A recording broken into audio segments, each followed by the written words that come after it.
Christian, let this be a timeline of how sick and how ill I am because now I have a infection in my elbow.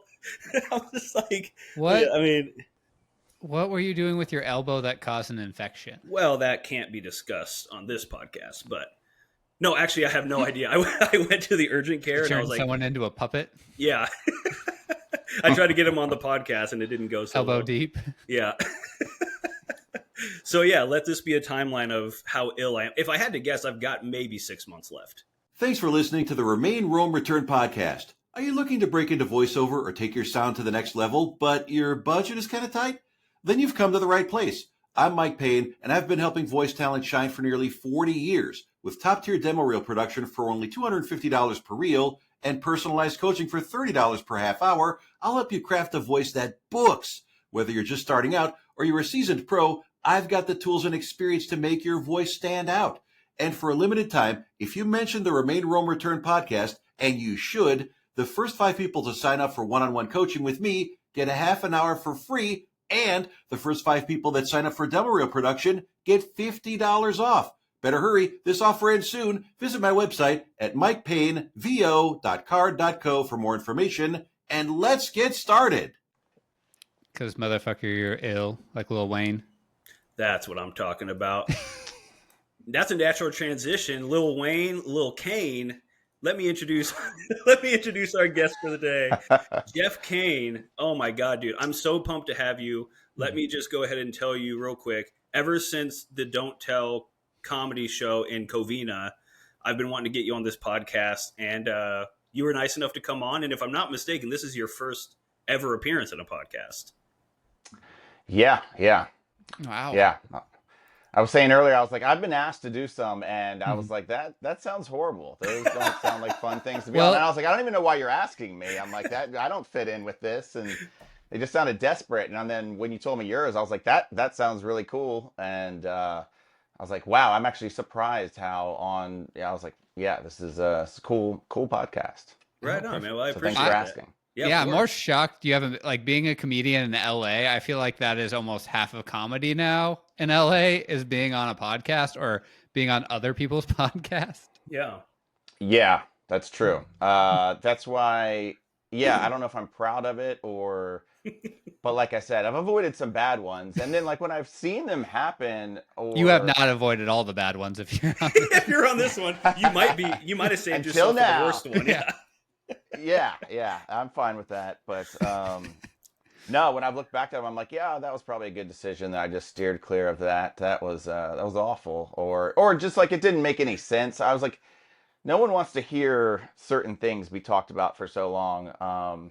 If no one wants to hear this, that's up to them. But I'm like, I'm happy to talk about it at least. Hell so, yeah. Perfect. I'm invested for myself. That's perfect because that's all we're doing this podcast for is for ourselves. It's beautiful. We have some random shit that we like to talk about. Just a quick backstory for you. Christian and I are originally from Omaha, Nebraska. Mm-hmm.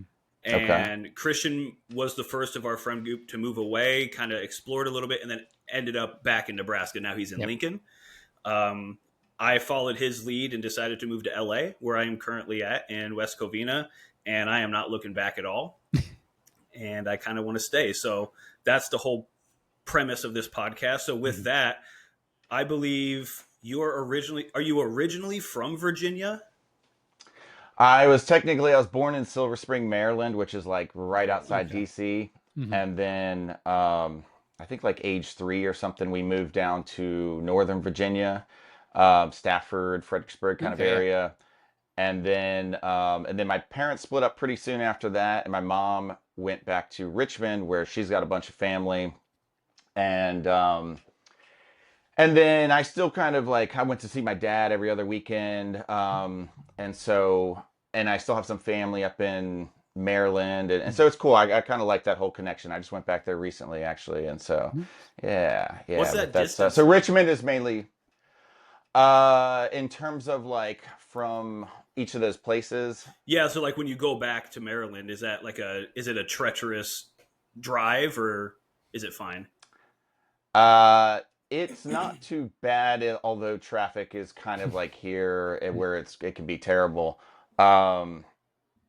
But no, it's not too bad. I'd say like from Richmond to where my dad in Stafford, that's like an hour and a half. And then you for another like 45 minutes, you can get to DC. Or Maryland is like, it can be 3 hours, but yeah, it's not too bad. It's kind of nice and you can hit them up and go back and forth. Yeah. Yeah, little road trip style. Yeah, exactly. Are you one of those people who has memories back to when you were 3? Because I wanted to see if there's any way that you remember kind of what Maryland was like at all as a kid. But I know 3 is pretty young. So I knew that not much. I remember like riding my bike for the first time, which was a pretty young age yeah. I kept on asking my dad to take off the training wheels, and he was like really annoyed one day, and he was like, "I'm not putting them back on," you know. And then I think he just like kind of like pushed me like, "You're not, we'll see you later. I don't care whether you ride on purpose or not." But and then I just started pedaling, and then I didn't stop for quite a while, and so I remember that. I remember that they had this like construction, some kind of like bulldozer kind of thing across the street that my brother went over and played in, and my dad like put him up in there, and he did something, and evidently was on, and so it made a noise, and my brother just peed himself right away. Nice. I probably my brother was 3 years older. Yeah. At this age, if a bulldozer just randomly turned on, I'd probably pee myself a little too. Yeah, it's the right thing to do. But even as like a 3-year-old, I was like, "That's funny, and we're gonna make fun of you for the rest of your life for that." And also, what was my dad doing, putting him in there and letting him play around? Just being an awesome dad. Yeah, absolutely. But other than that, like I remember there was a lot of diversity in our neighborhood, and that was kind of good because very good because when I moved down eventually to Richmond, I will say that meeting some of the people there that grew up in Richmond, more so the South, kind of thing. Yeah. There was a little bit of more just racist kind of stuff like going on. And so I was glad that like I just as a very young age was not, just saw all different types of people around. That was my norm. And then I think I could just kind of tell that like, oh yeah, that's kind of stupid to be that way. So, but yeah, that was a good part about being up there. Virginia is this kind of weird where it's like we're the South, but also not the South at the same time, which I never really understood. So like, can you talk about that being from Virginia? So in comparison, this is kind of we'll see where this goes. Yeah. It's interesting because like in LA, I think like everyone's like, oh, we're so diverse. And there's a lot of diversity here, but also there's so much money here too, that like, you see it's not necessarily as diverse. I mean, you do have your extremes, but a lot of people aren't exposed to it as much. And so, like I kind of, I attributed a lot of just racism to ignorance. And, and so like, if someone's like, oh, well, a lot of stereotypes, I'm like, all of these stereotypes that you probably have about any other race, I'm like, are true of white people as well. And if it's poor people that you're talking about that are doing things, or rich people or, something in between, then it's like, it's all there. So where I grew up, I felt like there was kind of a lot of different levels of everything. And I was exposed to more of that. And so I kind of liked that also, that I'm like, all right, it's kind of like how some rich people in California, they're like, oh, we support everything. And then you're like, but you haven't been around everything. And so that's the right thing to do. That's the right attitude, but you don't also know what you're talking about. And I feel like it's hard to like understand someone else if you haven't been on their level. So I don't know, weird subject, but, well, I was going to say in regard to that too, I think what a good point is with that is like, sure, yes, LA is diverse as far as race goes, but as far as culture goes, it is one extreme or the other. As opposed to a lot of places, especially like Omaha, where Christian and I grew up, it is diverse, but also class-wise as well. Yeah, you have the low class or the poor, you have the middle low, you have the middle high, you have the high, and everybody lives within the vicinity of each other. Yeah. Right. Whereas I feel like in LA, yeah, sure, racially we're pretty diverse, but I would say class-wise, it's a little bit more intense. I also feel like with LA, I've only been there twice now, but it feels very pocketed, if that makes sense. That's kind of what I'm saying. Yeah, exactly. 100%. Yeah. Where a lot of people absolutely just stay in their like suburby area. Mm-hmm. Yeah, that is 100% how I feel. And like, you can go find your area and you can be very comfortable. One thing I like about New York, I haven't been a bunch, but I'm like, you're forced to be around everyone all the time. You know, you go and you're sitting across from people, just everywhere. And I liked that. Like, I'm like, I feel like that's a more real way to kind of be like, yeah, I do accept, other people on different cultures and I'm around it. And everyone should have to do it. This traveling. So my mom was a flight attendant Cool. growing up. And so I got to travel a lot. And I think that's one of the things that also kind of like, so growing up in still having ties to Maryland instead of just being solely Richmond, I saw more educated people, not shitting on Richmond or something. The further you go south of it, you go 30 miles out of any major city, things start changing, you know? Absolutely. And they might be great people, they might be less educated. A lot of times they're better people, but there's also, we see the advantages and disadvantages, pros and cons.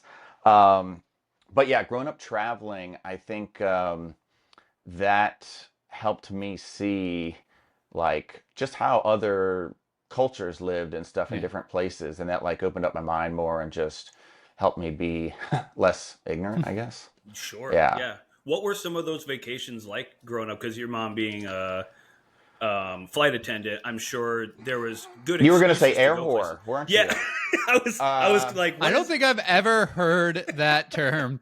You were going to channel my dad. Yeah, he had a lot of pet names for her growing up. That was one of the nicer ones. Your dad sounds like he fucking rules, by the way. He's a pretty cool guy. There's a lot. Yes, he is. He's great. Growing up, let's see. So it was cool to be able to go travel, go to other countries and stuff, but also like I saw a lot of like castles. And at some point you're like, all right, I've seen enough castles. This is not really, we've done this in Germany, we've done this in Scotland, we've done this in, and I think as I got older, I was like, oh, I'm really interested in cultures more, or people, and like learning like what, just getting into whatever like the locals do, and just kind of figuring out, because I'm sure that if you come to, you guys said what, Omaha is where you're from, then like people have stereotypes about what goes on there, and then could be bad, could be good, or whatever. Then go there, and then it's like a lot of people have their stereotypes kind of blown away, and you just go and hang out with people, and you find out that like everyone, when it comes to like food and drinking, we're all pretty similar in many ways. We like to hang out, have fun, and chill, and laugh, and so I like that. And then finding out all the weird things that like locals do, the stuff that you do just when you're out in a big field or something, having a fire, or all right, that was pointed. I don't know, us. the most fun That things was, happen, right? Yeah. What'd you say? I said that was pointed right at us, out in a field somewhere. That's Omaha. There was many fields near me. Both my grandparents we had a garden. This is just this random thing. I'll just talk about it. My grandparents had a garden in Richmond, and they'd always talk about it. They're always like, "Oh, this is fresh food out of the garden." They're like, "It's out of the garden," and we're like, "Yeah, that's where food comes from." Like, why are y'all so hyped about this? And then it wasn't until much later that I realized, like, okay, yeah, that food was really good, and like I just grew up. We just always had, every week we would have like 2 get-togethers for families. Someone was having a birthday, someone was having some kind of other event, and I've said before, like I almost feel like I like relate more with like Hispanic community out here more, because they're like always getting together, always grilling, very family oriented, and like a lot of this has been very race centric thing so far. But a lot of the white people I know out here, they're like, I hate my brother, I hate my parents, Yeah. you know, and they're like, and I'm like, I love all my family, and I go home and I've got a bunch of friends there still, and so I think that's, but I understand why that happens also. It's just, I like that we've got a very close family. We grew up doing that, and now I realize why garden food was really good. Oh, absolutely. That's one of the things that Christian and I have talked about on this podcast, and even some of our other friends who've come to visit out in LA. We have a bunch of fruit trees and pepper plants and all this stuff. And I was just talking to our buddy who shall not be named on this podcast for legal purposes. I was just talking to him about, I've never had better tasting fruit than what is just growing outside of my backyard. That's true. And it's like, you don't think about that. You're just like, oh yeah, you can just go get that at the store. But literally I'll go grab a dragon fruit from the store and then pick one off of my dragon fruit plant. And the comparison is just, you had to bring up the dragon fruit. He's been chasing the dragon fruit high since he's been so here. I had never had a dragon fruit. And then I came to visit Damien in LA, and he was like, oh, we like this one's ready to eat. Do you want to eat it? And I was like, yeah. And of course it's like freshly picked. You were pretty hesitant at first though. You're well, like, I never had one. What is it? I was going to feel bad if I didn't like it. And then I've been chasing the dragon fruit ever. Nice. Because now I've learned dragon fruits get worse the longer, like they have a very short shelf life, essentially. Yes. Like they're still good, like okay to eat, but the flavor like decreases. So a dragon fruit to get to Omaha, Nebraska takes some time. And then within that time, they get a lot worse. Yeah. Okay, so you were out there and you got to eat it fresh, Mm-hmm. and then now he can send you shitty ones and be like, now do you understand? Yeah. Like what you or missed like out on? I just go to like Whole Foods and try to get one, and like, oh yeah, Whole Foods is fancy. They're also very expensive here comparatively to other fruits, and it just doesn't travel well. Yeah, it's funny because my girl and I were in the grocery store, this little grocery store yesterday, and she was like, oh, dragon fruits, and she got excited about it, and I was like, I don't really care about dragon fruits that much, which I'm sorry, Damien. I agree with you. Yours are very good. Yeah? Yeah, okay. I agree with you. They look cool. Yeah. They sound cool. I don't know if they're that good. They are. If you get a fresh one, they're incredible. Because I was the same way. I was like, I don't give a shit about dragon fruits. Why would I pay $5 per dragon fruit? And then you try a real one off the vine. You're like, holy shit, that's good. I lived in Maui for a while, and we had really good fruit out there. And I think they had multiple types of dragon fruit. So I will say I have had some better. What color are yours? We have white, yellow, and pink. You're doing it all. That's amazing. Yeah. All right. So we'll have to come try yours sometime. If you're ever in West Covina.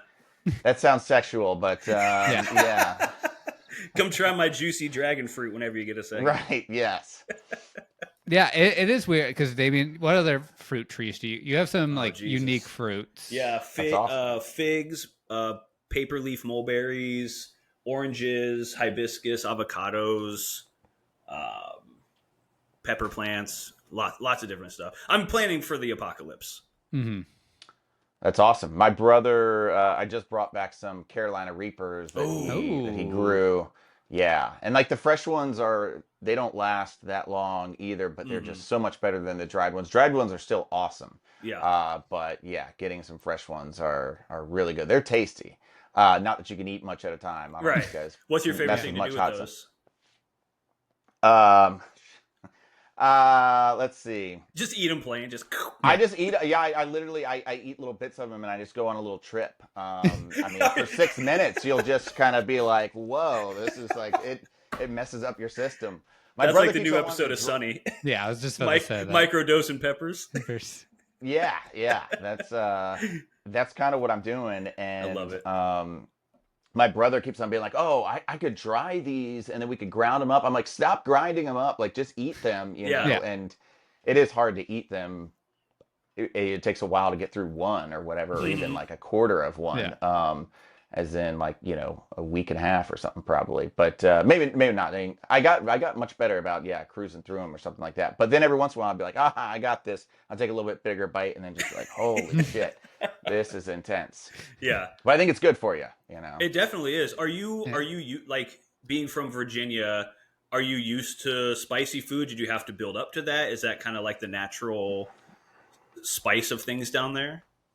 My dad being super manly, he was like, yeah, we got to a point where everything was a competition, so it's like we're getting like Thai hot food and eating it, and you're like, I'm not even enjoying this. I'm gonna go shit my brains out soon. But at least I got hair on my chest.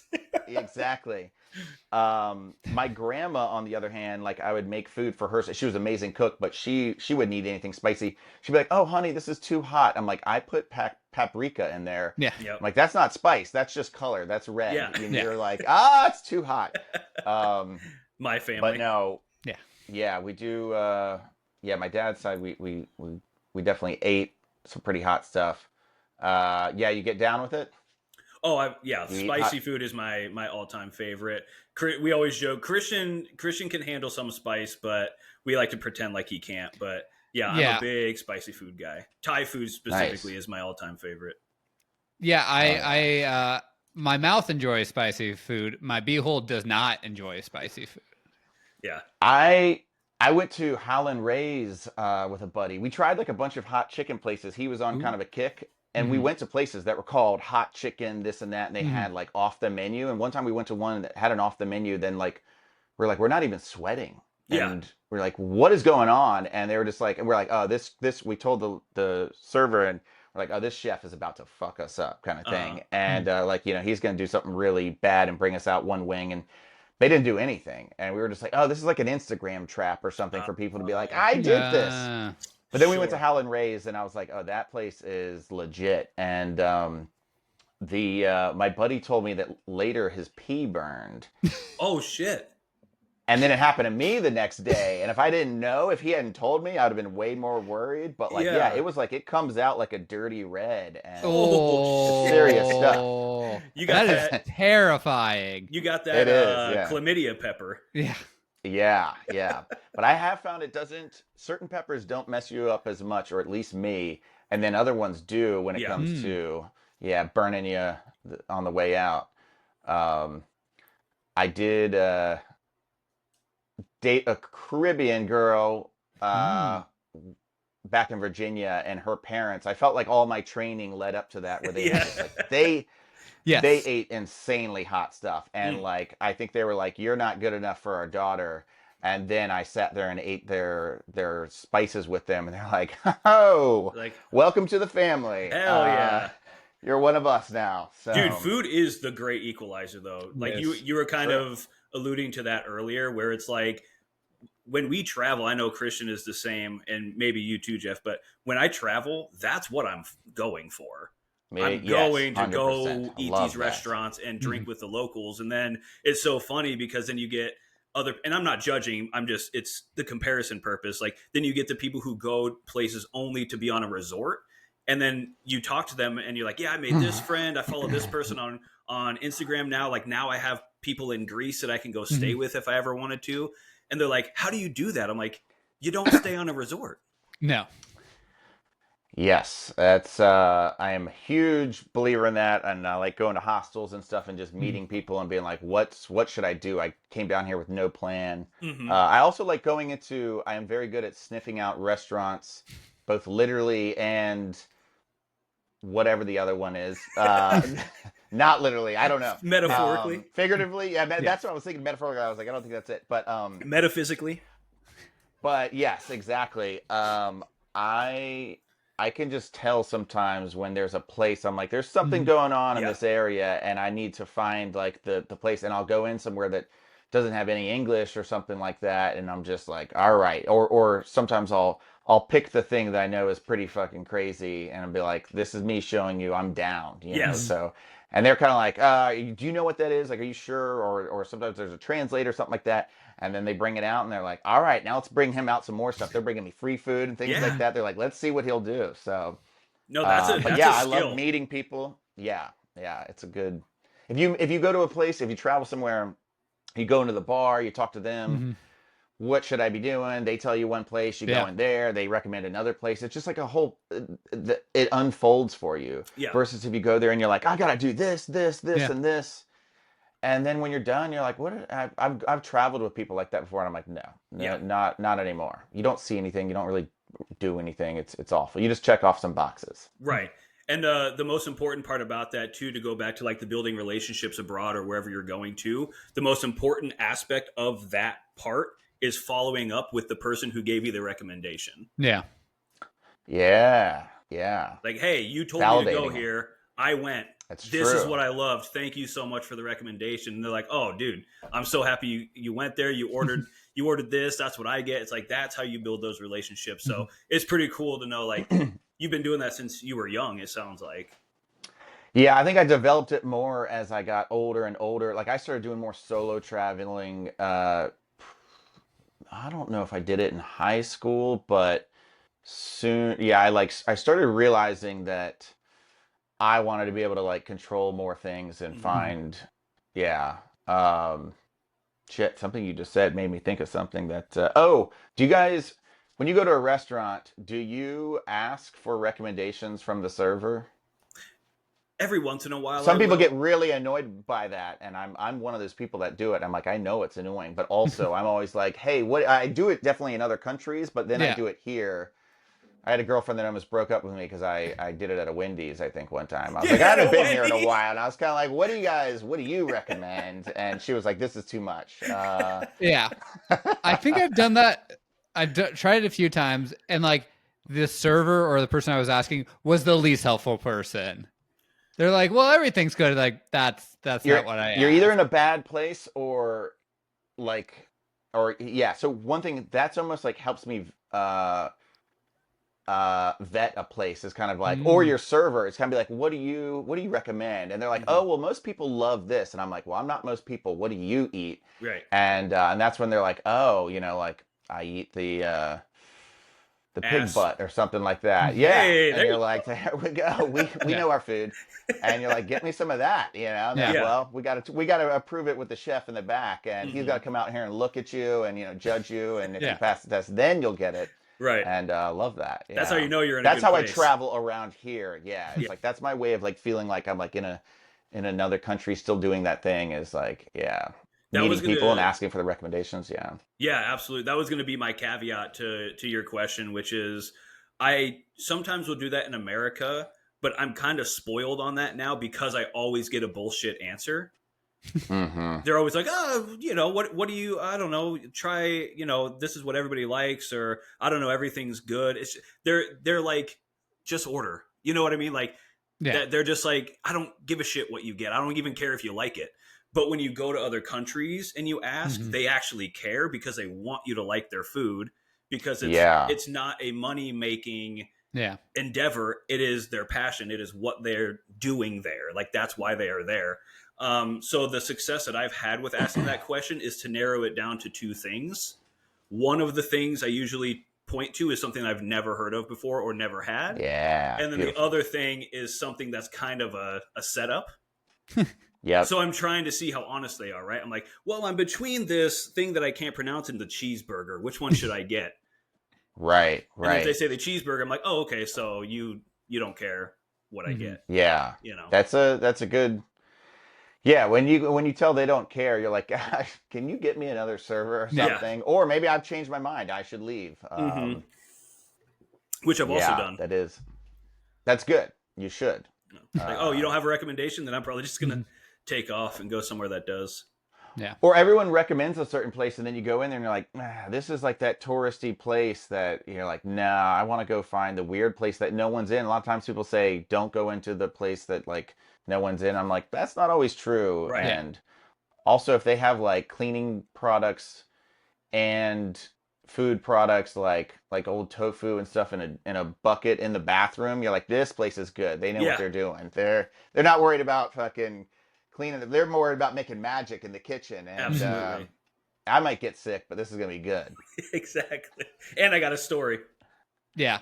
One time I was at this Korean restaurant and I asked, I had been like doing that thing where I was like, oh, I want the thing that I think is kind of crazy, and it was raw meat and it was raw beef.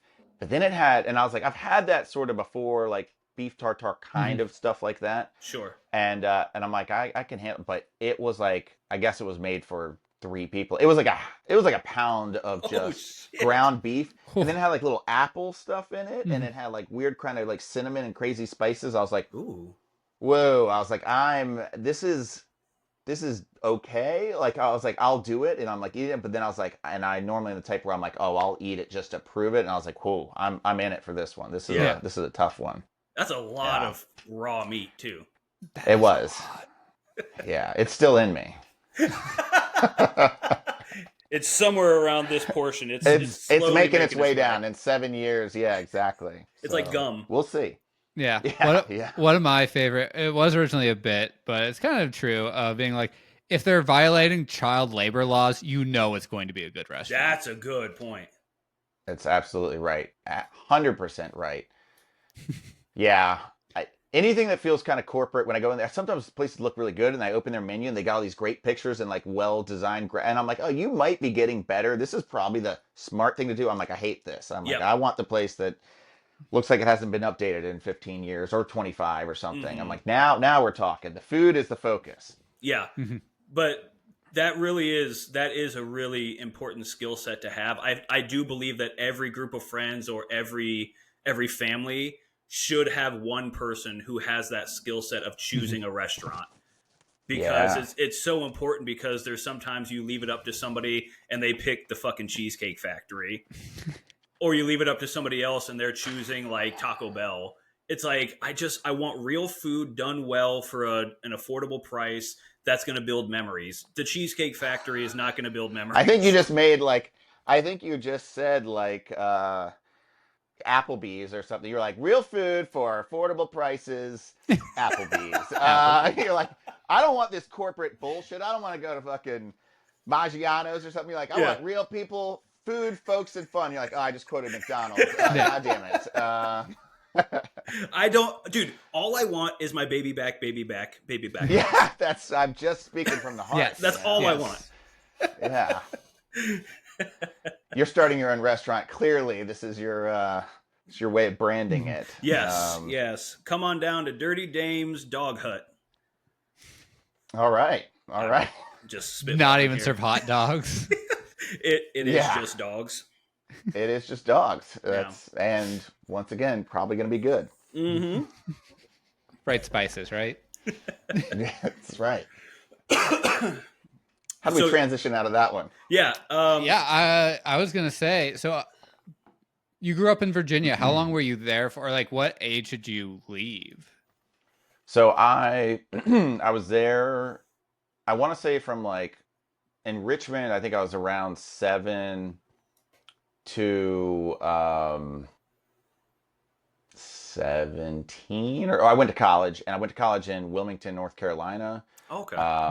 Which is kind of like it's a beach town. My brother went there, and I went there, and like I went to my high school, I will say, was like, the kids were pretty cool. We were doing things ahead of our time, in terms of drinking and smoking weed and doing all the cool stuff. And then I went to, but it was kind of like cliquish. Like you couldn't, like the other schools and things like that, if you would hang out, they weren't like, no one was talking to you and things like that. You had to be like, you had to know someone to kind of get in with other groups.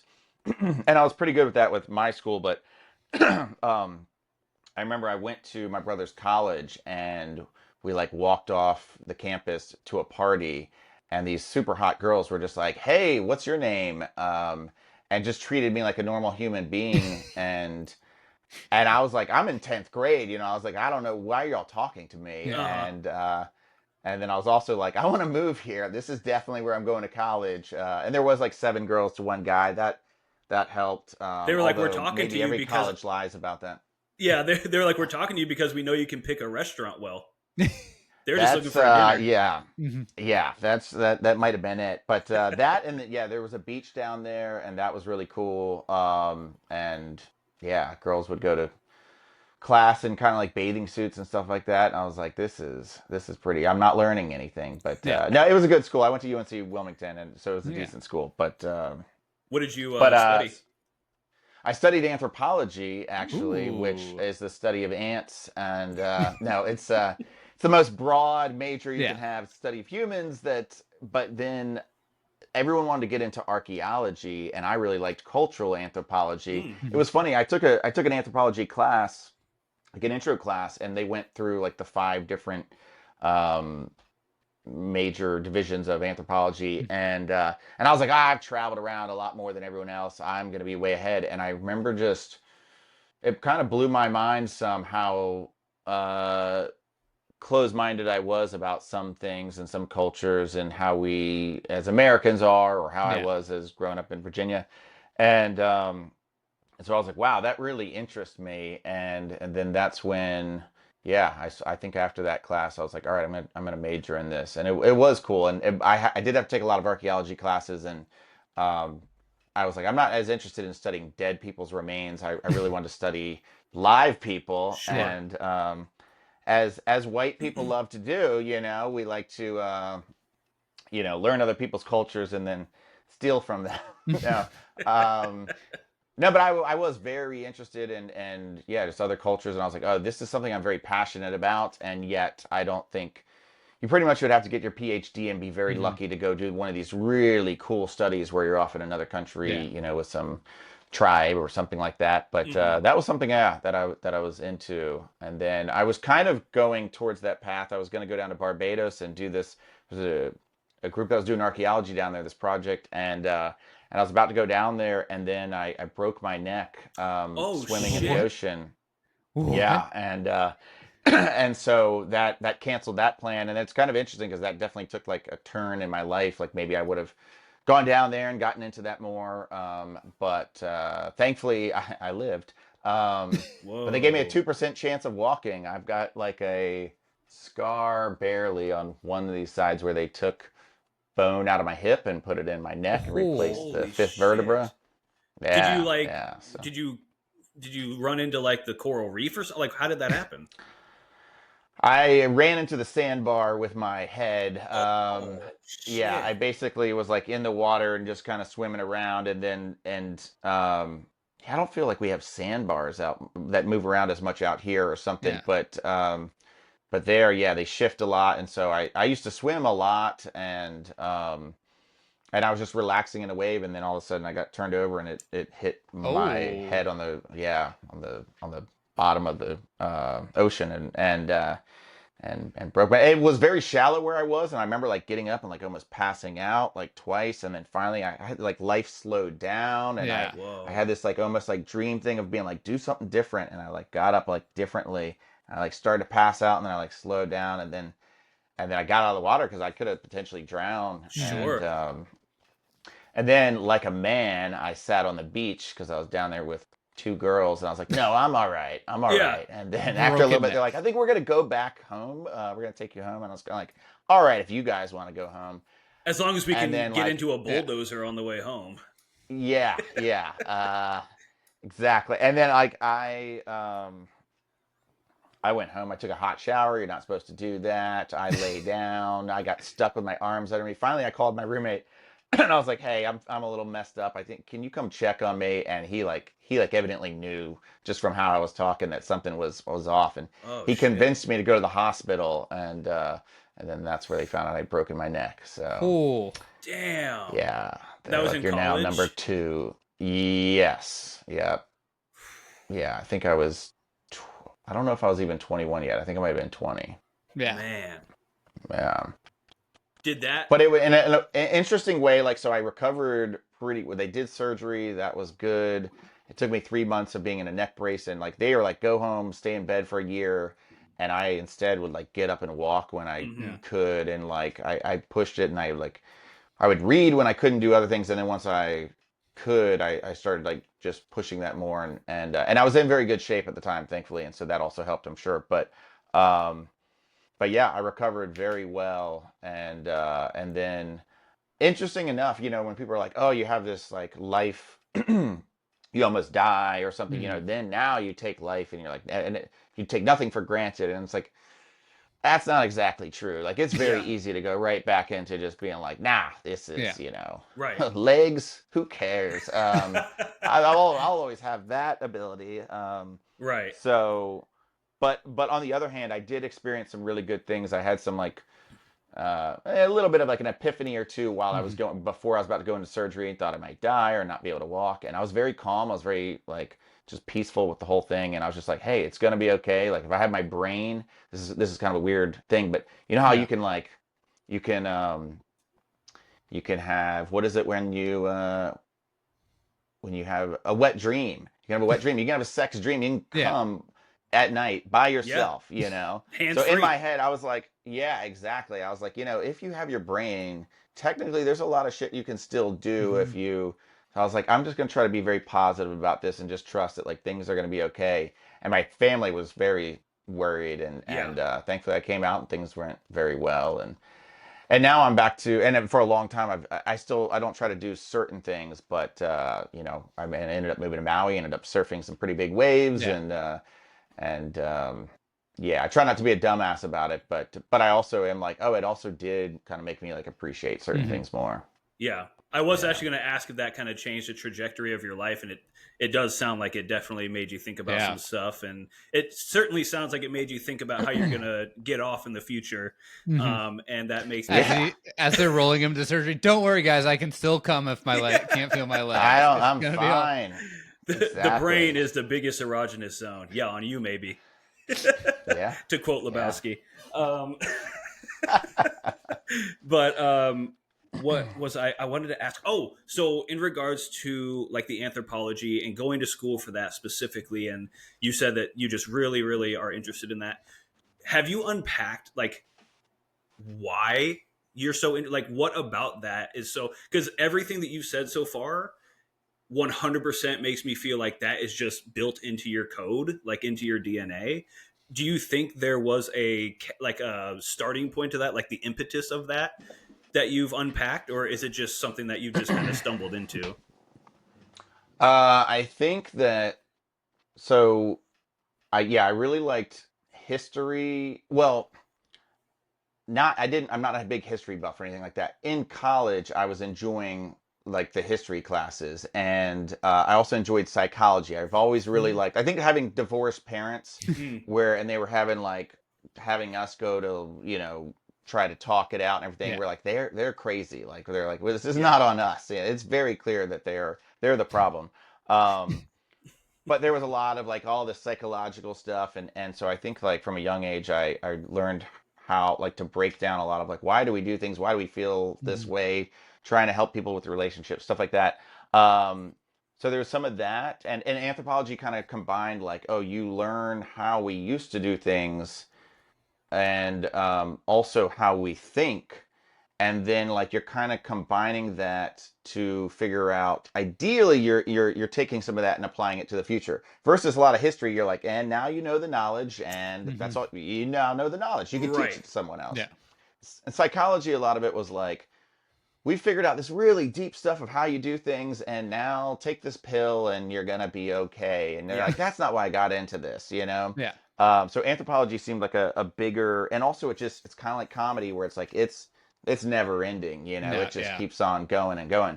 But the other thing that's interesting that you asked that is that my dad, my grandpa was in the army, and so my dad lived in Japan and Germany when he was growing up. Nice. For stints of time, and my dad learned how to make sushi, and my dad taught sushi classes when I was young. So I have memories of climbing up on our countertop in Maryland and poking a fish in the eye. That's one of my great childhood memories. Hey. As every kid does, and. But so he taught us a lot about Japanese culture and like the food, and being very open-minded to like eating things and trying stuff. And I grew up like learning how to make sushi from a young age. So I think that was like a way of like starting like, oh, you know, a lot of Japanese culture is very interesting, and all the food and stuff. So that kind of probably set me on some of that, like, oh, I'm interested in how other cultures do things. That makes sense.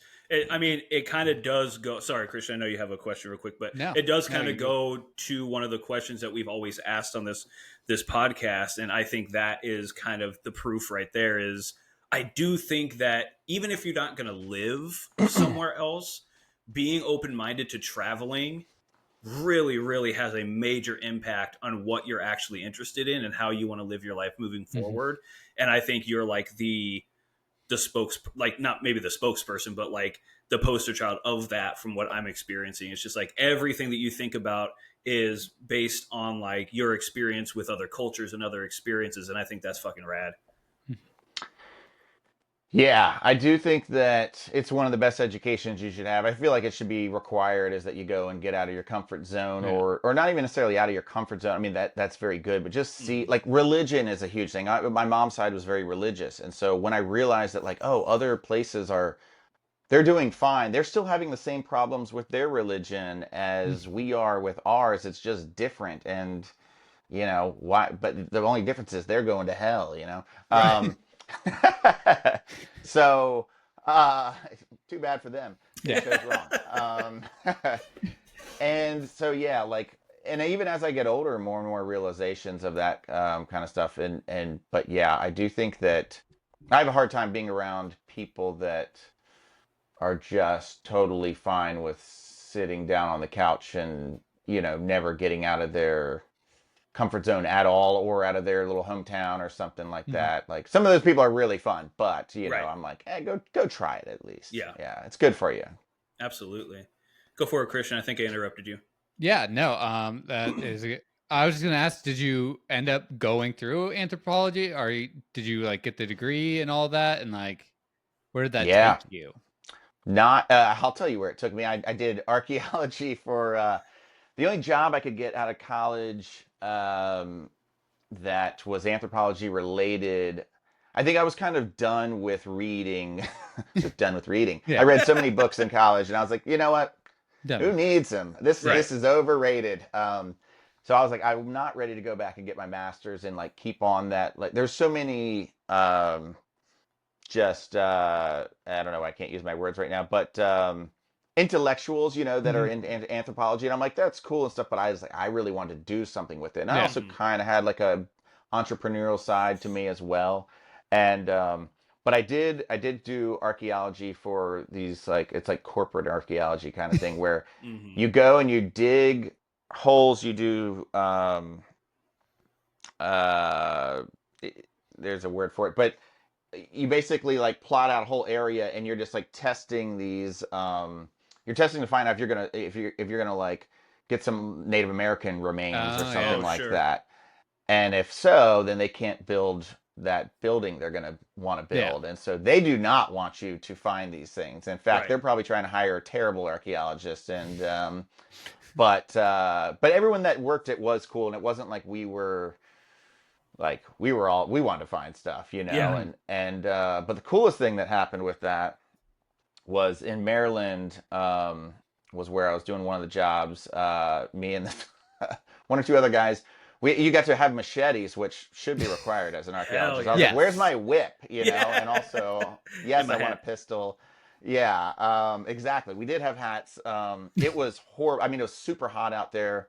You're going through this like, not jungle, but I mean, it was, there's just so much overbrush. It was just, we're going into these really horrible forest areas. When I say horrible, just overgrown and everything, and digging these holes. But then when the supervisors weren't around, we'd find these vines and we'd chop them and we'd swing out over these like big gorges. And like, there was one that I have that was like life-threatening. Like if you'd fallen, you would have broken your neck. I had broken my neck at that time. All right, I'm a fucking idiot. I haven't done anything stupid.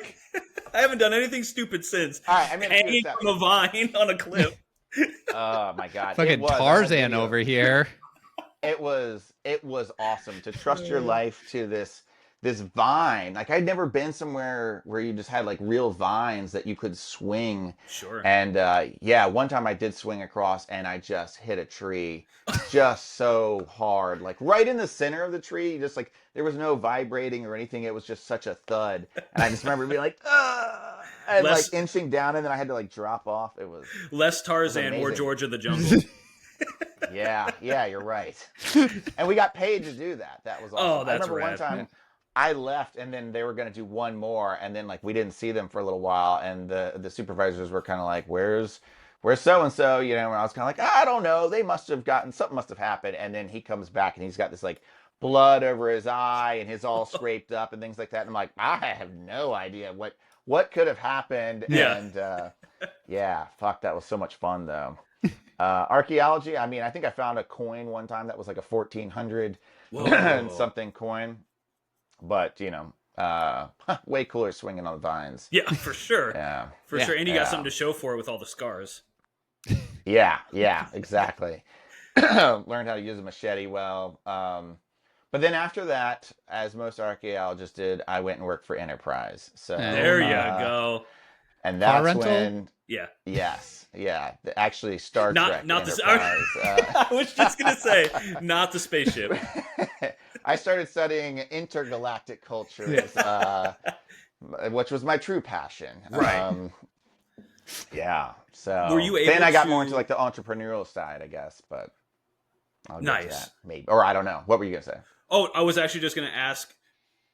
Given your experience and your interest in like the archaeology or the anthropology stuff, you mentioned that you had moved to Maui at some point. Mhm. Is that like, were you able to do anything experimental with archaeology or anything like that there? I feel like that would be a good place to try to dig some stuff up. Yeah, they don't want you to. That makes sense. There, maybe if you're a local archaeologist, as a native archaeologist, and I'm sure that there, but yes, living there, that was a interesting, just a place where, yeah, to be white wasn't always what a lot of people complain that it is. It was a little bit of the opposite at times. Not to say that you. Thankfully, I had some friends there. I'll breeze over this real quick. I quit my corporate. I ended up working at Capital One for multiple years because they gave you 5 weeks vacation. Nice. And I was like, That is nice. they gave you 4, but you could buy one. I was like, I'll Okay. buy 4 more. Just let me, Right. I was like, do I ever even have to work here? You don't even have to pay me. Just tell me I have a job that I can put on my resume and I'll travel. Right. I won't make any money. But I used to work jobs, and then after like 2 years, I'd be like, I need to travel, and I don't. They give you like 5 days for the entire year. Yeah. So then I'd eventually just be like, I gotta travel, and I'd quit. And so one of these jobs I was at, one of my buddies that used to work there went to Capital One, and that's when he told me all the other things. They got benefits, they got good people, and then he got to and you get 4 weeks vacation. Oh yeah, you can technically buy another one. And that's when I was like, all right, I'm in. Hell yeah. And I ended up being there for 6 years. I did really well. I got promoted like 4 or 5 times. Wow. Nice. Yeah, so I dialed in, and I got to be a trainer there. That was something that was kind of like a beginning of maybe me getting into stand up later in life, was like me being up in front of a crowd and being like, oh, I like to be able to kind of be the one that is in control some and entertain. I tried to entertain people. I wasn't like these, like, I wasn't a zany trainer or anything like that, but then eventually I was on the verge of another promotion, and I just knew my life was about to split and go in you're taken care of and everything's kind of golden, but something feels, is that really what you want to do? Or this thing in my gut that was just like, I want to do something different with my life, and I want to like explore that some more. I want to travel maybe more, but I also I feel like there's something I'm going to discover out there. And so I went to the Philippines for a month, which I had met people while I was doing Capital One. I'd gone to the Philippines, and so I'd met some people there, and I was like, I'm coming back. I want to experience more of the Philippines. And I went to Japan for a month, and I was going to go to New Zealand. I was going to go to Thailand. I was going to go to Turkey. There was multiple other places I wanted to go. And then my buddies in Maui were like, hey man, come visit us. Like, and I was like, I'm going to spend too much money there. And they're like, no, we'll get you a job teaching surf lessons. I was like, I don't know how to surf. And they're like, doesn't matter. Fucking just do it anyhow. And it turns out that worked out. Nice. But I came through there, and that was one of the first places that I felt like this feels like this place is kind of made for me. I feel very at home there. It was a simple living. It was you could just go out and be in the weather and nature and surf and snorkel and hike and all this stuff. And I just felt so good. And then we'd grill out and eat a bunch of good food and things like that. And I was just like, you know what? I'm canceling my plans. I stayed there for like a month and a half working, doing surf lessons. And then I was like, as long as that works, I'm going to come back one more time. If I like it, I'm going to move here. And I did. And so didn't do any archaeology or anything like that. I was sort of interested in things there, but I think at that point I had moved on more past that in terms of a career type thing. Yeah. And that's it would have been cool to do some of them. That's where your entrepreneurial endeavor started, I'm guessing? I think that working. So my dad was a salesman, and he would like, he's a funny salesman. He would get, he was very good, and he wasn't like a shitty salesman in terms of like ripping people off kind of thing. Like he was like a major in biology and an MBA or something. Wow. And so so he had like both of them combined, and he worked for selling biopharmaceutical equipment. Yeah. But anyhow, I think that like enterprise there was some sales in it with there, and also some business management, and like that kind of let me exercise some of that I had in me. And then Capital One also, I like started off small, but then and that's how I like was able to move up. I ended up managing people, becoming a senior manager, doing project management. But so I think like that helped me develop my business side, and then going to Maui was like, I've had enough of this for a while, and I don't want to have homework, and I don't want to like, I'm just going to wake up, and whatever nature is doing is going to help me decide my plan for the day. It felt like I was like permanently traveling in a way, where like when I travel, I like to like go and kind of be like, I'll have some set plans, but I'll have a lot of white space of like, I'm going to meet someone and see where this goes. And, and so I got to live like that for almost 4 years. Wow, and you were there for a while. Yeah, I taught surf lessons, and I managed a fresh poke food truck where I ate fresh tuna almost every, not every day, but a lot. And then also like mahi and all this other really good. So yeah, it was cool. I was in very good shape too. Teaching surf lessons, eating that. I was like, yeah. And like everyone's always like, oh, it's so expensive to live in Maui. And I like, it is, but not any more expensive than LA really. Right. If you're doing it right. A lot of good fruit and stuff too. Yeah, how people like share. Was it living in like such a touristy heavy place? Like, so I hate touristy places in a lot of ways. Maui, thankfully, still has a lot of pie. I shouldn't even be saying this for anyone else. No. If you were in with locals or kind of a local like, then you knew some areas that you could get away from everyone. There's still a lot of places that the locals kind of protected some for themselves, and then for like the, also white and other outsider like locals that had been there for a while. And so I was able to like, coming to LA was so much worse for me. I didn't know how to get away from people for a long time. It wasn't until I started going camping a lot more that I felt better. But being around, it was okay. It was okay because like for payments wise, it was good to have the tourists coming in. I was giving surf lessons. It was a pretty cool job. It was awesome. I'm teaching people how to surf for the first time in a beautiful place, and then getting good tips and things like that. Meeting some ladies while I'm doing it. It was fun.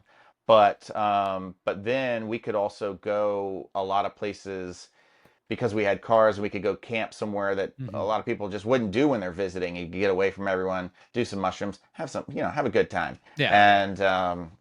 And so it was awesome. I loved it. It was very good. So go for it, Christian. Yeah, I was gonna say I did my honeymoon in Maui, but we definitely were like not resorty people, and so we were trying to make sure, like you were saying, like asking. We did a kayaking sea turtle thing, but asking probably maybe one of your buddies. Did you go to Turtle Town? Yeah, we did go to Turtle Town. Oh yeah, there you go. There's a lot of turtle towns. I make fun of my friends that like they're like, oh, we went to Turtle Town. They're like kind of like, do you know? And I'm like, it's there's a lot of places where the turtles coated clean, but it's cool. You get to see all these turtles. It's fucking very cool. But I just sent them a thing back of like, you mean this? And it was just like Ninja Turtles it was like people dressed up kind of like at like Disney World. And I was like, this one, but sorry. Anyhow, but whoever our guide was, like gave us such great, like you were talking about asking local people where to go. So we could get out, like we rented a car because I knew like I didn't want to be stuck where we were and like wanted to go explore throughout the island. Even though Rodahana is way too crowded, but only way to get to the other side of the island. It's also very cool, though. Yes. We did not have a convertible Camaro, which seemed to be the divorced dad with their second family trip car. That and Jeeps, there's a lot Yes. of those that are going around. Yeah, we used to go to Hana and then we'd camp there. So you wouldn't try to do it all on the same day, and then or we might be there for the weekend, and it's just like it was so nice. But it's hard to so Maui, have you been to Oahu? No, just a Maui on my end. But I think, Damien, Oahu is way, way more touristy. It's pretty overwhelming. Yeah. And then did Maui end up kind of working out where you got to do? Yeah, I think it was blend? I think it was perfect because my wife is probably a little more resorty, like beach, and because I wanted to go to the Big Island more than anything. Yeah, Big Island's awesome. Just because I enjoy explorers, which is a good and bad thing. So I really like James Cook, who is I could go on forever if he's a good or bad person, but like that's where he was killed for good reasons. But so it's a cool place to go for the Big Eye, and it's gorgeous. We support murder on this podcast, so it's a big topic about explorers. There's a few things we stand by: food, folks, and fun, and murder. James Cook and DB Cooper. That's what this podcast is about. Yes, I don't think we've ever talked Glad about we DB narrowed Cooper. that down. Yeah. So it sounds to me like Maui was, I mean, essentially kind of heaven on earth for you. What led to LA? Like, why did you leave there to go to LA then? So, unfortunate thing is that one of my best friends through high school, and he was over there, and then one of my other good friends from high school, his younger brother, who I'm now very, very close with, was over there, but my best friend, he ended up getting cancer, testicular cancer, which is like 99 point almost 9%. That's probably not accurate, but it's pretty close to that. Like that it's treatable, and there's a lot of things they could just like basically snip your nuts, I think, or there's a few things that they can do, and it's just like boom, that's one of the few cancers that they're like, we can almost always solve this. He had a mutation, and it unfortunately did. So we went through a year to a year and a half of like him getting good news, then bad news, then good news, then bad news, and going back talking like about like breaking my neck and going through some of that is that. It absolutely sucks, but it was you have to be careful how I say this. Like I wish the circumstances weren't this, but I also did see that like when you see someone going through that, like he was living, you get to see, you kind of experience like living like every day is maybe your last, like you start to actually be able to live some of that, and in a good and bad way, but like, it makes you understand life better. And so unfortunately he did end up passing away. Oh, man, sorry. Yeah, it was obviously awful. The good news is, for one, he was an absolute wild man. He had lived like 6 lives in one. Nice. So, and then also a lot of people are like there's a lot of beach bums out there, and then most people don't live that way. But like, tomorrow's not promised. He kind of had lived that way for a long time. Like he was gonna eventually get his life together. So it fucking absolutely sucks. But on the other hand, I'm like, when he used to talk to me when I was working at Capital One, I'd be depressed for 2 weeks. When he was telling me what he was doing out in Maui, I was like, I can't even talk to this guy. Like I'm gonna go into depression again. So thankfully he had an amazing life, and we had like we had a celebration of life while he was alive, and had so many people come out and do like a paddle out while he was alive, and just so it was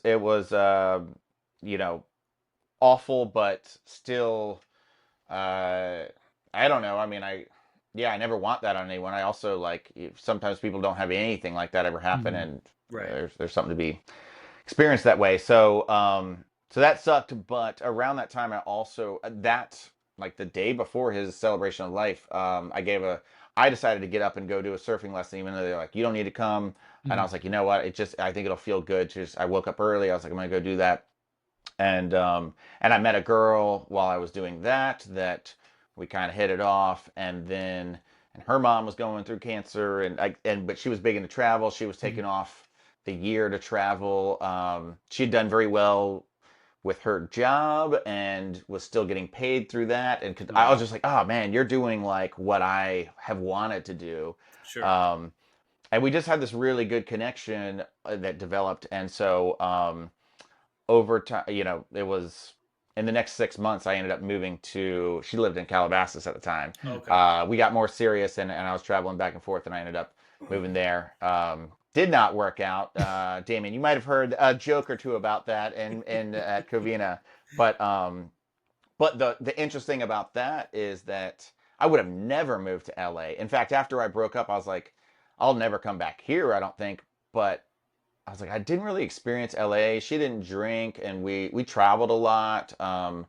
And I didn't experience LA that much. And I was just starting to go to comedy shows more. I was like, I grew up in, Richmond. You didn't have any like good comics coming through there, but once every 6 months, and it's still not great. And then like Bill Burr is here on a Wednesday night, and you're like, what? Right. Like this blows my mind. So I was getting into like going around and getting into seeing a lot more comedy, and then around that time I also watched Crashing on HBO. Oh yeah, great.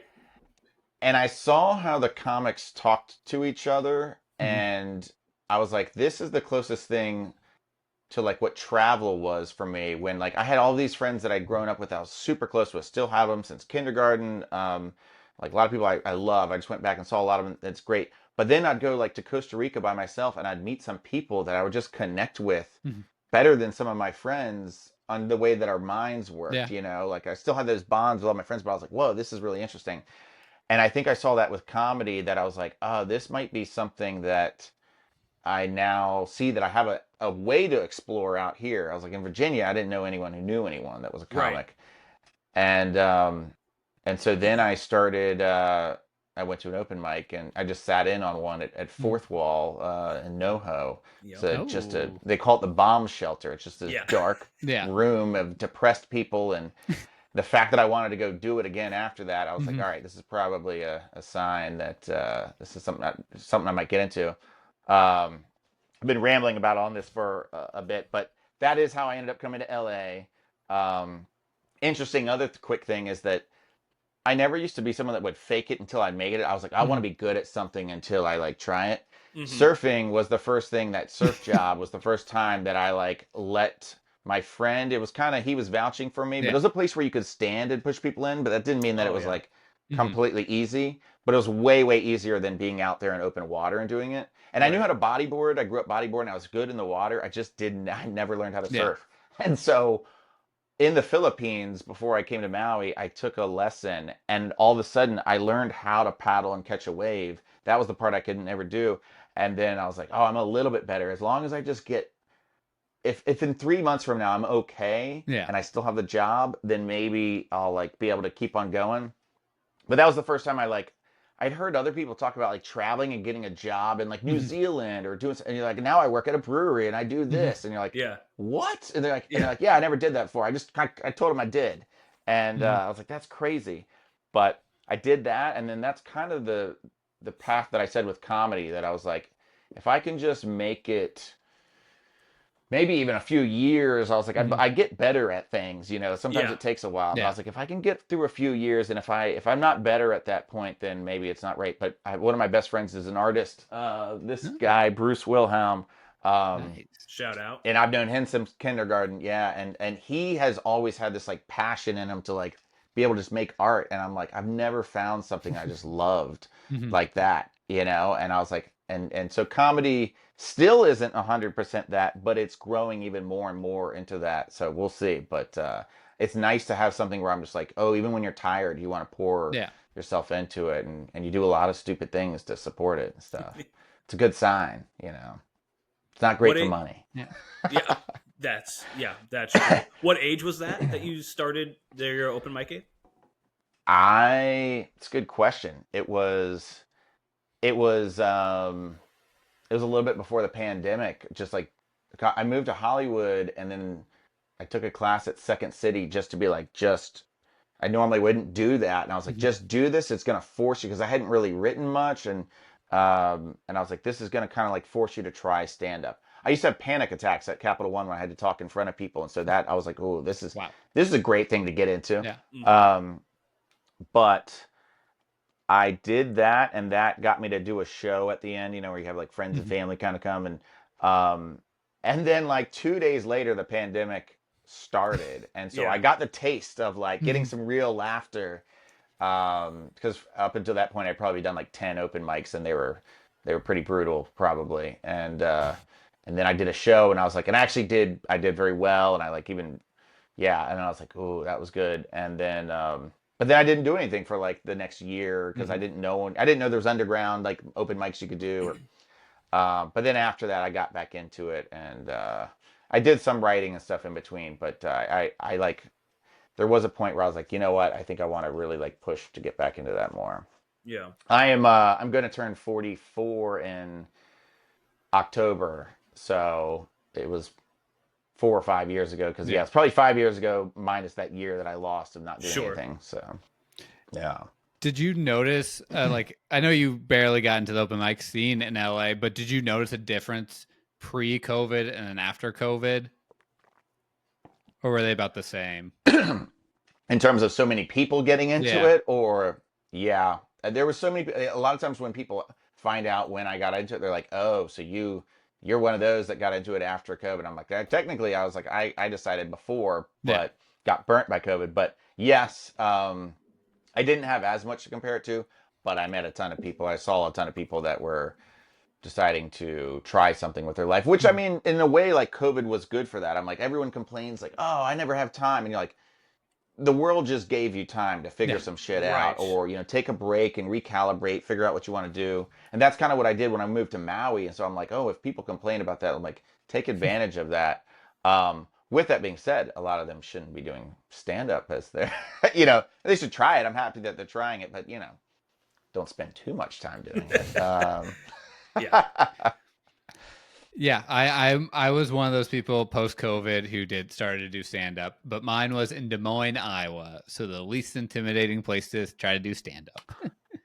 Dude, I'm jealous of that. When I go back home to Richmond, and I'm like, some of these people that are doing 20 minutes, and like, I'm like, in LA, you don't get to do any. I'm like, some of them are like really developing a lot faster, and then some of them are horrible, and so it's a give and take. Like, it takes a lot longer, I think, to get better in LA in the beginning, but then then if you finally do get better, then like all the competition does help you maybe progress faster. And there's just more mics and stuff, which that is a good thing. When you go back, I don't know what the scene is like out there. No, I was just, I'll let you go, Damien. I was just, it is interesting, because in Des Moines, shockingly, it's not that big of a place. And I'm glad I did start comedy there, because it was a very nice environment. But it is funny to also see like some of the funniest people I've ever seen were there, and like comedy can really happen anywhere. And if you have gone out to LA or up to NYC, and it's just kind of cool to see like, oh yeah, there are like wherever you are, you don't necessarily have to start in LA or New York City, but you do have to end up there if you really want to make it big. Or Chicago. Yeah. Or Chicago. And I think that changes more these days, but it's also like, at least go and visit those places more, bounce around. Like sometimes when people are like, there's a lot of people here that are like, I'm just not making it, and I'm like, go somewhere else for a little bit, at least visit somewhere else. Because wherever you are here, you go and do it somewhere else, and they get a fresh perspective of you. They don't have all this preconceived notions of where you came from, that kind of thing. So, but yeah, it's even when I go to New York, I'm like, oh, this is, I see how like, even like there's so much stuff going on there. I'm like, that's pretty cool. But when I go back to Richmond, I'm like, there's more stuff happening now. And I realized, there's some very good people. And I'm like, this is cool. When you go back to Richmond, do you generally try to get up while you're there? Yeah. Sometimes I'll be like, all right, just family. Let me take a break from I do enough stuff out here. But, other times, 3/4 of the time, yes, I still try to. And even this last time I went there, I did a lot more than I've done in the past. I'm starting to kind of like meet more people there and get understand the scene a little bit more there. So that's cool. I know there's a lot of comedians, like bigger, like famous comedians that still to this day are like, I don't want my family there. I don't want anybody I know there. Is that kind of the case when you go back to Richmond? You're like, oh yeah, I'm performing, but I'm not going to tell my family. I used to not want to tell my friend, or yeah, I wanted to get better for a while, and but it was this very uncomfortable push to like trust that I was going to be okay. There's so many people out here that are way worse that would bring people, and they'd be very supportive, and so I'm like, why boy, can't don't we know I that? I'm like, why can't I believe that, and but then I did push. It was one of those things where they say like you just got to do something, like convince yourself that you're good at something. It was one of those times where I was like, I had to convince myself that it was going to be okay and like tell people about it. And so then I did have some people come out and they gave me good feedback. And then just this last 2 weekends ago, I went back and did the Funny Bone and I told a lot of people. Nice. And I also did a Don't Tell, and I ended up. This was crazy. I ended up headlining the Don't Tell because their headliner dropped out or went ghosted, and they're like, "Hey, dude, can you headline?" And my brother and my mom were there, and that was the first one they had ever been to, and so I was like, "Oh, this is gonna be funny." When they're like, "All right, final comedian," and I was like, they don't really know what getting bumped is, or my brother kind of does, but like, I'm sure they were gonna kind of be like, "Wait, what just happened?" Because I was supposed to go second at last. And then I got up there and rocked a little over 20 minutes, and it was really, really fun. And but that was a cool moment because I was like, oh shit! I was like, it's one thing to go and do a Don't Tell and do 20 minutes. You don't get to do that out here. Amazing headliners are rarely doing more than 15 out here, and so that's where I was like, oh shit! I was supposed to just do 12, and I was like, let me try to figure out what I want to do. And thankfully, it went really well, and it was a lot of fun. And so, I'm kind of growing more things back there. And this time I did tell more people and just kind of trust, like, okay, it's gonna be okay. And then of course you got to be under that pressure test while you're like, hey, come and see me, like, go and do this, and all of a sudden you're headlining. You're like, well, nothing like the pressure to see how it's going. Yeah, exactly. Oh, and then like 2 days before that, I pushed myself to go do a 15-minute open mic that was at this place that they're like, hey, just to let you know, it's not like other open mics. It was in Farmville, which the name says it all. Yeah. And it was in this huge place. It's made for music, and there was like 6 people there, maybe 10 if you're including the employees. And I was like, there was like only like 3 performers. One of the guys running it. Yes. The other one was performing on the goat. And there was 2. One guy went up there that he helps run it, and he played music to start it off, and then I went up and just went through 15 minutes of material that, like, it doesn't matter how well it should be, you're not getting any response. Thankfully, I had one guy that was up kind of front that was like laughing, giving me some feedback. Nice. So I was like kind of able to like play off that, and that was like my first. That was one of the few times my dad has seen me do stand up. And then he almost didn't come to the Funny Bone, and he literally almost canceled like 30 minutes before. I was like, this brings me back to being a child. I was like, this is like my big basketball game. I'm like, you're not going to show, you asshole. Like, why are you being a bad dad right now? Like, this is. You don't need to bring this back. And thankfully, I talked him to still coming. And then afterwards, very surprisingly, he was like, hey, or he called me the next day. He was like, hey, that was great. Those jokes were really great. He was like, I couldn't hear you the other night. It was like, because my brother was like, yeah, he was talking to a woman half the time. But he said the speakers were hard. It was hard to hear people. And, sure. We also know about that. Yeah. But to have my dad not give me, like, I kept on waiting for the, like, but you should have done this. Or if I was up there, I would have done this. Punching it up. He didn't do that. He was nice. Yeah, exactly. My mom also did that. And and I was like, Jesus. I was like, what is she going to say? And I make fun of them some, both in my, during my set. And she was like, well, and she got into this thing. And then she said, I would have used he instead of him or something like that. And so she gave me a grammatically correct thing to say. And I was like, all right, I'll take that. She was an English major. So there you go. All right, I'll take that. Thank you. Yeah. But yeah, this all happened like 2 weekends ago. It was kind of wild. Where did we start with that? We were talking about open mics and we're going and doing it in front of family. Do you guys do it in front of do you like to tell people or?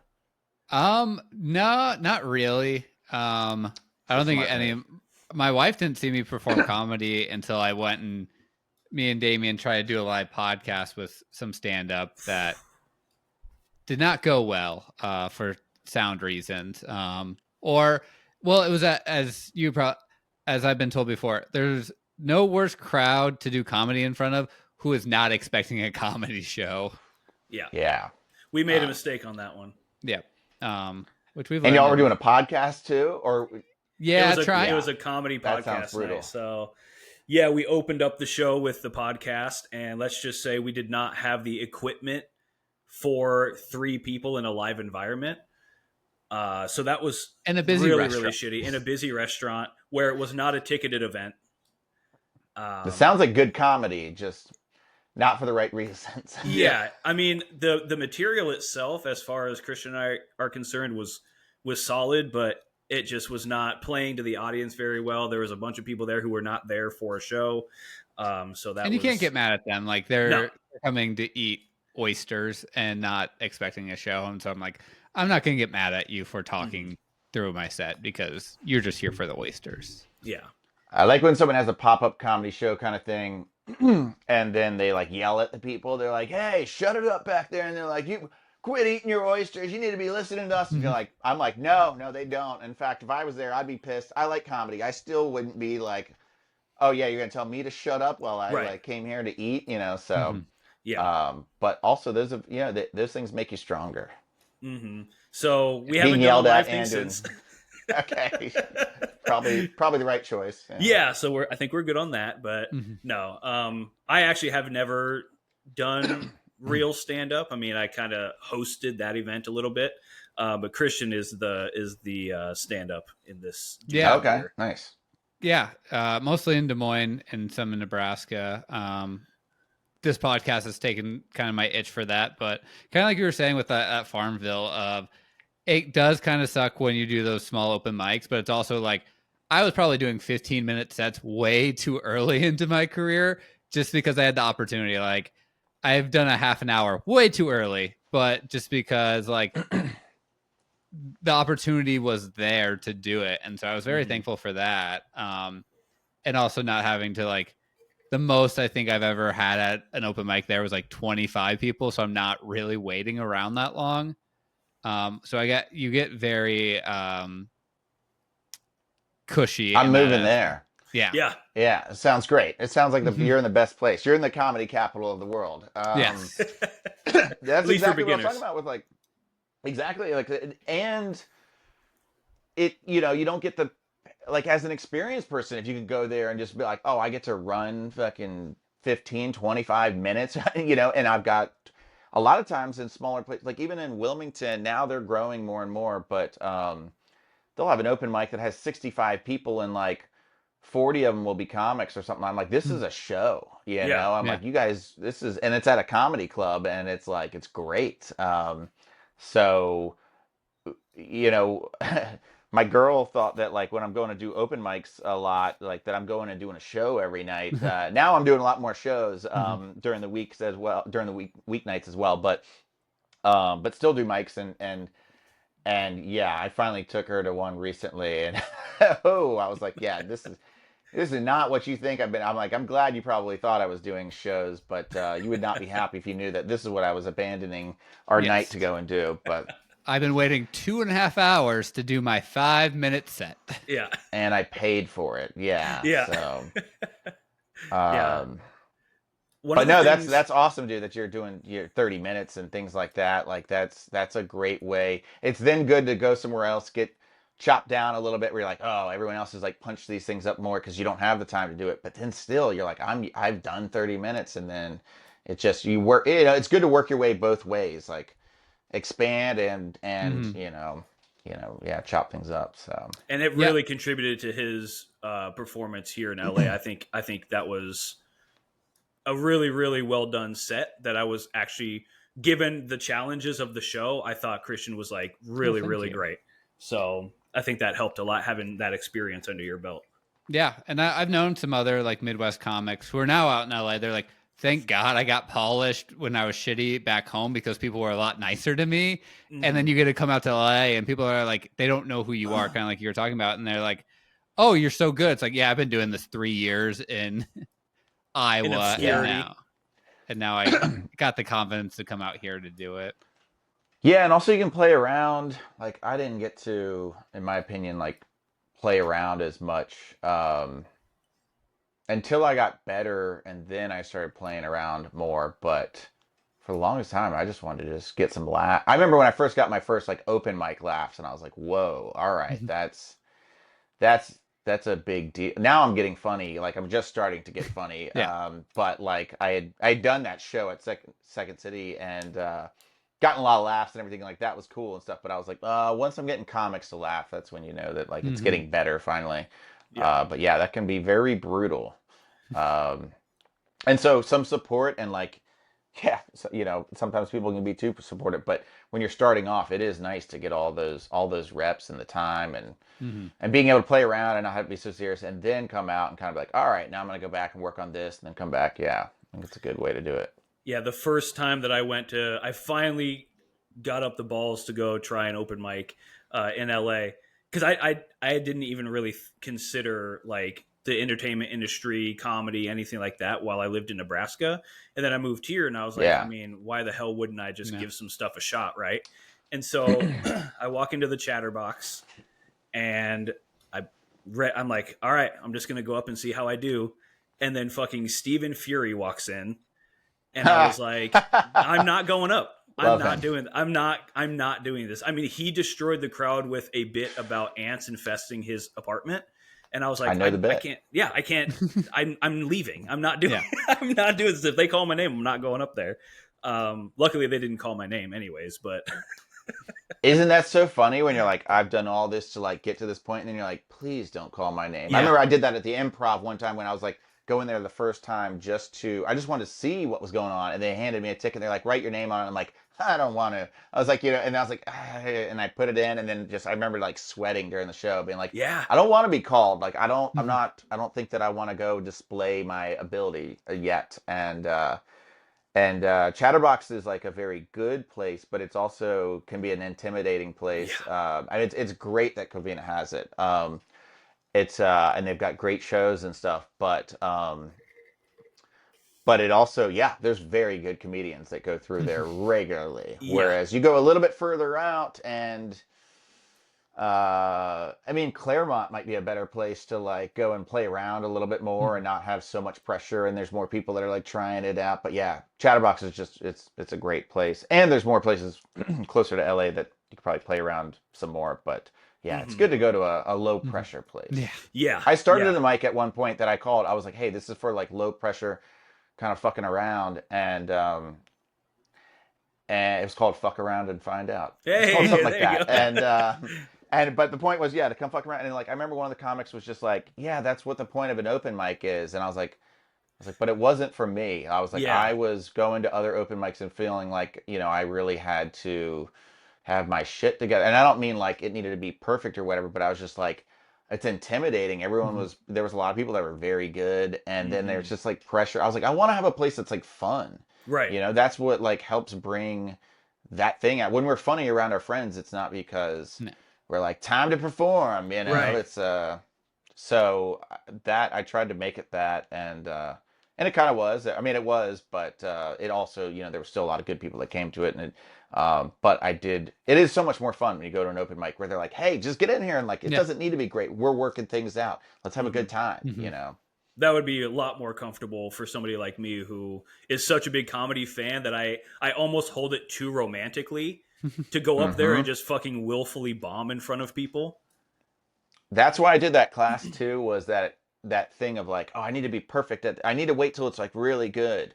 And you're like, you're never going to do that. So it's good that you, so you did finally do a mic or you just went to one, you saw Steve Furry and you're like, I'm getting the fuck out of here. Yep. That was the right move in that case. Yeah. I was like, I'm not doing it now. I think next time I come out to LA, Damien, we'll go hit up an open mic. And I'll take you out sometime if you want, dude. Yeah, that'd be awesome. But yeah, let me know, Christian, if you're if you come out. But 100%, I'm happy to and we can go find a place that's lower pressure and it's a cool thing to. If you want to do it, I tell we don't want everyone doing it in a way, but on the other hand, I'm like, if you feel it, you should try it out. It's a cool thing to do in life, and you don't have to keep on doing it. But if you love it, it's a horrible thing to have to go through open mics on a radio. So you're not going to continue to do it unless you really like it. Right. Right. I just now realized we've been doing this an hour and a half, and that is fucking awesome. Yeah. I do want to kind of start closing it out a little bit, but I do want to say, first of all, the Don't Tell that I experienced with you was fucking awesome. A big part of that was there was incredible comedians there, but you really set the tone for that entire evening, and it was really, really fun. And I wanted to ask you, as a host, you were very, very, and it was at a really cool venue. Real quick backstory, sorry. It was at a really cool venue, at this little tiny record shop, just a one room, maybe 20, 30 seats, really intimate. But that did not sway you from trying to interact with the crowd and stuff like that. And so as a host, how much of your job there is to do bits and jokes, and how much of it is to get the crowd involved? Because it seemed natural that you were just talking to us. I didn't know if that was planned or if that was setting the tone. It is, because it is planned to go up there and feel it out. But I didn't used to do that. I used to rely on bits to get, but it just, sometimes those just don't, they can be great. And I see a lot of hosts just burn a lot of really good material and just not get what they deserve from it. So then I feel even if the crowd work isn't the best, it's just getting people engaged, and they're now they're okay, this is something that's happening in the moment right now, and we might get talked to, or we're listening to people answer to something. And I try to make it fun. I'm not trying to pick on people. I'll do it in a fun way. And and I feel it just really kind of gets people in the mode a little bit more of all right, we're here to have a good time. We're doing this together. It's not just us watching a performer. It's now we're having this back and forth. It took me a while to kind of get there, but I knew that was something that I wanted to sort of be the goal, was to be able to do both. And sometimes it's all right, this is not going anywhere, and let's go right into material. But I've seen a lot of times where someone just has great material and it's just not working with crowd. Right. So, and sometimes I'll go 6 or 8 minutes into it. I have them light me at 8, even though I might do 12 or something. But I'll have them light me at 8, so I know that if I've been doing crowd work for that long, I won't be doing it that long unless it's fun. Right. But that to be all right, I always want to do some formulated jokes to set up the next comic that comes in, so that they don't think that this is going to be this oh, we're talking to the crowd the whole time. Because I'm no, I want to set up the rest of the show to be you can come up here and do great jokes and get what you deserve for them. Yeah. So then I always make sure to have a nice chunk of jokes that set up that kind of format. And as I get better, I'd love to just be able to just be so conversational, of just kind of going up there, talking to people, rolling into a bit, but I'm getting closer to there the more that I do it. But I love that you enjoyed that and felt that. And you made fun of my Hawaiian shirt. What? Damien, what are they called? Aloha shirt, sorry. There we go. We have somebody from Maui here, so I got to use the correct vernacular here. Is that actually correct, that you're supposed to call them aloha shirts? I doubt it. See, I told you bitch. It's the turtle town of Hawaii. I've never heard that, but maybe there is a traditional, but hey, aloha is used for everything, so sure. You're not wrong necessarily. You can't be wrong. There we go. But no, I'm really glad you enjoyed it. And sometimes people are oh man, you're really good at doing this, and I'm that's crazy, because I don't feel it was that long ago that I was I saw these other hosts that were really good at doing that at Don't Tell shows or at other shows, but there was only a few. There's not everyone does it. I mean, there's kind of a pocket of them that are really good at it, and I was that's where I'd like to. That's ideally how I'd like to host a show, and now it's I'm getting better at it, and it's cool. It's a good feeling, especially when it goes well. It's a lot of fun. Well, when it doesn't, Yeah. I would say you did great. We also had an episode with Ahmed that is shortly Oh, coming sweet. out. Hell Another yeah. very, very funny guy from that night. So He's a perfect example. He is 100% a perfect example of that. He is someone that I could look at and be like, oh, you're bringing this energy, you're making it fun, but then he's also got really well written jokes, yeah, and yet he's even more along. He's great with conversation. Yeah, he's a perfect example of someone I'm like, oh, you're not gonna not have fun like when he's starting. He'll still host sometimes, and because he just loves it. So that's cool. Yeah, he's great. Yeah, man. So, yeah, thank you for that awesome show. I'm going to pass it to Christian because I feel like I've been talking a lot, and then I think we'll close it up. Yeah. How is it like getting shows in LA or like the networking aspect of it? Because I didn't even know, like, because that's how, or like I'll go even. I've always been told like if you can start hosting, because really no one wants to host. And that's how I got my foot in the door of starting to do shows. I feel like I would like that too. It feels fun, but yeah, it can be fun and bad. Because I also will ask kind of the question of, have you ever had where you're hosting where the person just completely bombs and then you have to try to bring back the crowd? Yeah.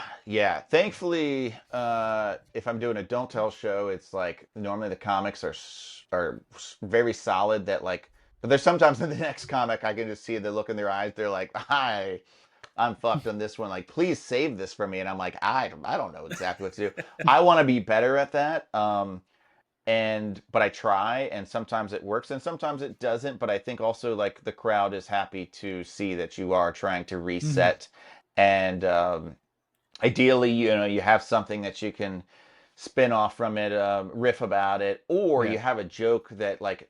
If I have a joke that I'm like it's somewhat related, or sometimes even not, then I'm just like, let me just reset the mood in here a little bit, as people are like, okay, you just gotten rid of some of the tension for us of doing that, and but yeah, I'm still getting better at being like the host that I want to be, and when I see some people that are just amazing at it, I'm like, that's awesome. Still got a long ways to go, but credit so where yeah, credit's due real fast. You did a really great bit where one of the comics mentioned Pasadena. And then the very first thing you said when you came back up was riffing, here in Pasadena, even though we were in Covina, and like the way that you broke that, because I think like he noticed that he said that and was like, wait, what the hell? And then you came in and doubled up on it, and it was very good.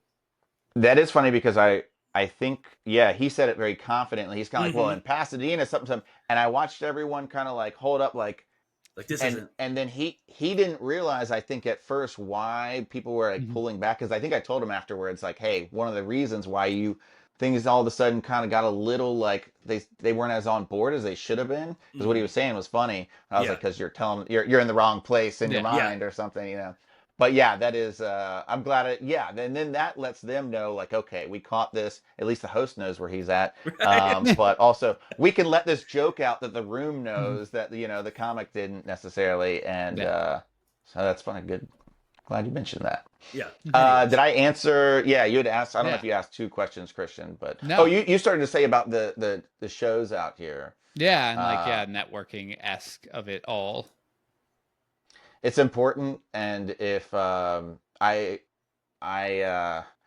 think that if you can get a show also to host, if you like hosting, if you feel that's a great thing to do, and if you're booking a show and you're bringing people in and then you're hosting, you're doing all the hard stuff. They're getting all the easy stuff, and so that's a great way you're creating opportunities for other people. And a lot of comics are like, oh, I'm a good comic, so I hate that I'm not getting up as much, or people aren't giving me what I deserve. And you're like, yeah, you're right. I agree. However, there's also a ton of other really good comics out here, and all of them are in that same position, except some of them are also creating opportunities for other people. Some of them aren't as good of comics, but they're creating opportunities, and they're getting some extra opportunities that way. And, it's a give and take. You got to choose which road you take, and some are never going to grow past it. It's like, all right, there's advantages to both ways, but ideally you want to keep on getting better. And so if you just want to be a comic, that's what you do. But I do think if you can create, LA's tough. So if you create a show, or you can, or you can host for people, then it's good. It's a good move to do. Yeah. Perfect. I think We're at you 3.5 had one hours. I know. I think you had one other question, yeah. Christian, that you wanted to bring up, and I thought it was a very poignant question. Yes. I texted this Damien earlier this week. All right. Should this be the final question, Damien? Yeah. Okay. Can you please summarize in a few sentences your interpretation of the song Skater, SK8ER, Boy, BOI, by early 2000s teen star Avril Lavigne? Holy fuck. At first, I thought this was like a SAT question where you were reading it, and I was like, this is an essay related question. I'm so out of pop culture, and obviously we're talking about something a long time ago, but one bad thing about my comedy and my style is like I don't like to do what popular things are, like and it's not always a good thing, because like comics, we should know everything that's going on with it. We should know what's going on in the news, and I'm like, I don't want to watch the news. I don't care about like this bullshit that everyone's into. But it's kind of dumb for comedy. I should care and I should know. So I will love not how be able to you're answer saying that. popular songs like this didn't come out in 2001. Well, I assume it was popular then, right? Yeah. Yeah. So that's why I'm like, I don't even know. I kind of know, but no, I'm like, especially even music. Like I wish I knew more about music and stuff, but I will not be able to give you a good answer. And I don't know if the answer was even due for that. I think the question is the answer. It's more of a statement. Well, a lot of people think it was about him being a skater boy, but she said, "See you later, boy." But that's not actually what it's about, Christian. It's about the Canadian healthcare system. Oh, all right. I'm in. I'm back in. I'm sorry I shat on this for a moment. Yeah, it's deep, man. So if you ever get the opportunity, maybe work that into your comedy somehow. Mm-hmm. I love this. We're about to go 2.5 hours more deep into that. I'm curious to hear. Yes, you can maybe tell me your theories at some point, Christian. But are you? Yes. Do we get any preview, or is there more to that? That's it for now. That's it. I love. Okay. All right. Leave them like, wanting that's more. a whole So to other speak. podcast we're starting. Yes. We're getting, we're slowly trending into being a early 2000s pop punk podcast for whatever reason. So By default, you just like it's what we end up talking about, and it's what we love, actually. Yeah.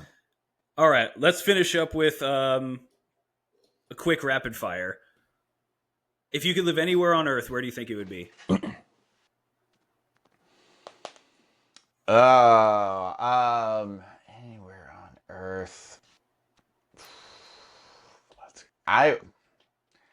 I'm gonna say, fuck. I'm trying to think of something. It's gonna be weird. I think I'd be happy out in the woods, camping somewhere, just up in the Sierras somewhere. Okay. Yeah, Perfect. Nice. What food do you miss most from Virginia? We've got our family's very good at making homemade barbecue, vinegar style, North Carolina style, actually, and yeah, it's and there's so much other food, but yeah, a barbecue, yeah, that'd be a good one. What do you think happens when you die? Ooh, that's a good one. I want to. My dad is the type that he's just like, yeah, you're just done. And I'm like, oh, that's so like. I feel like there's got to be more. I feel like there's something in us that connects us all, and it maybe goes somewhere, but it probably doesn't do all the things. I don't think we're all in heaven hanging out. I think like maybe there's, I think maybe we're in like a dreamland. It's kind of like the thing I did before I broke my neck. I went into this like kind of like I was like daydreaming, but it was very lucid, like wet dreams. Yeah. I was coming. I was. It was. All the best things in life were happening. I was with my family. I was coming, and with your family coming sounds like the most southern thing I've ever heard. The family that masturbates together sticks together, and that's a rule. Only mentally, though. Only mentally, of course, guys. Don't make this weird. All right. Yeah. That's under our family name. But oh my god, death is just one big wet dream. Yeah, that would be great. That is heaven in a way, right?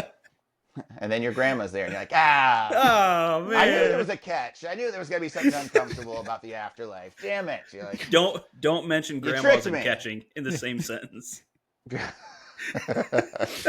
All right, everybody. Thanks for tuning in to another episode of Remain, Roam, Return. Before we leave, Jeff, can you let everybody know where they can find you? Maybe any dates that you're doing, anything like that, and we'll get out of here.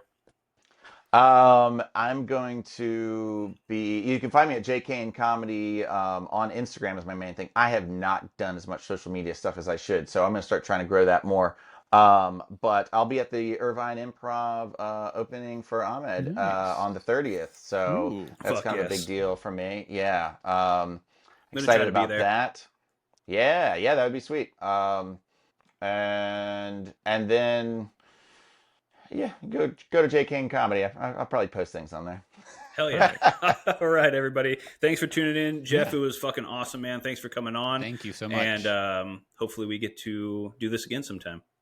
Yeah, this was awesome. I love the podcast, and thanks for having me, guys. It's really cool. Of course, anytime. All right, everybody. Until next time. Bye. Bye, guys.